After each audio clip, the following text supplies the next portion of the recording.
जय हिंद साथियों, मैं आपका साथी रघुवंश सिंधु आप लोगों के सामने एक महत्वपूर्ण बात के उत्तर में मैं प्रस्तुत हूं। एक व्यक्ति ने हमसे प्रश्न जानना चाहा कि इस प्रश्न का क्या उत्तर होगा कि साधु कौन है, संत कौन है, ऋषि कौन है, महर्षि कौन है और ब्रह्मर्षि कौन है। मैं अपने विवेक के हिसाब से आप लोगों को इसके बारे में बताता हूं, समझाने का प्रयास करता हूं। देखिए, सबसे पहले हम संत पर आते हैं। संत संस्कृत के शांत और संतुलन से मिलकर के बना हुआ, अर्थात वह व्यक्ति जो शांत स्वभाव का हो, अर्थात इस प्रकार से कह सकते हैं कि समाज और अध्यात्म में संतुलन बना करके चलने वाला व्यक्ति संत कहलाता है। संत रविदास, संत कबीरदास, संत तुलसीदास, ये सारे लोग संत की श्रेणी में आते हैं। साधु कौन होता है?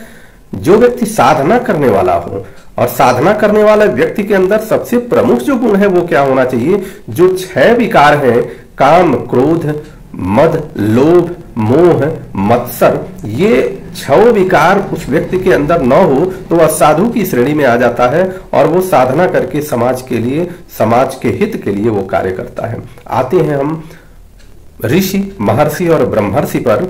हमारे 3 चक्षुआं होती हैं। किसी भी व्यक्ति के अंदर 3 प्रकार की चक्षु होती है। एक ज्ञान चक्षु होती है, दूसरी दिव्य चक्षु होती है और तीसरी परम चक्षु होती है। जब किसी व्यक्ति का ज्ञान चक्षु जागृत हो जाए, अर्थात वह किसी भी भौतिक रूप को जब वह देखता है तो देखने के पश्चात उसके अंदर छिपी हुई ऊर्जा को या उसके अंदर छिपे हुए रहस्य को जान लेता हो, ऐसा वह ऋषि होता है।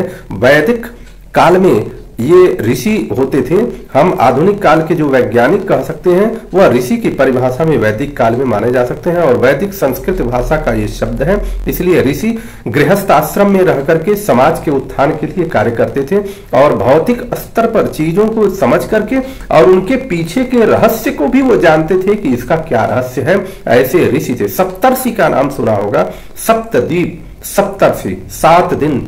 श्री रामचरितमानस में 7 कांड हैं। ये सारे 7 हैं। क्यों?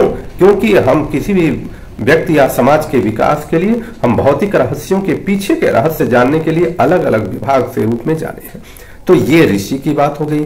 और दूसरा जब चक्षु खुलता है, दिव्य चक्षु खुलता है, तो वो महर्षि हो जाता है। और महर्षि ज्ञान और तप की उच्चतम सीमा पर पहुंचने वाला जो व्यक्ति होता है वो महर्षि के रूप में होता है। इससे ऊपर केवल ब्रह्मर्षि होता है जिनका परम चक्षु खुलता है। और जब परम चक्षु खुल जाता है तो व्यक्ति को इस समाज और इस सृष्टि से कोई लेना देना नहीं होता है, उसे केवल ब्रह्म से लेना देना होता है, जब वह ब्रह्म की प्राप्ति के लिए हमेशा यत्न करता रहता है। इस प्रकार से हमने प्रयास किया संक्षिप्त शब्दों में आपको इन सारे परिभाषाओं को या विशेषण को बताने का मैंने प्रयास किया है। आपको अच्छा लगे तो इसको आगे भी बढ़ाइए, क्योंकि सनातन संस्कृति में जानकारी का आम जनमानस में बहुत अभाव है और जानकारी के अभाव के कारण इस पर तरह तरह के कुतर्क करके लोग इस सनातन संस्कृति का नुकसान कर रहे हैं। इसलिए हम सभी भाइयों से अनुरोध करते हैं कि सनातन संस्कृति की श्रेष्ठता को बनाने के लिए आप आगे आइए, तब जाकर के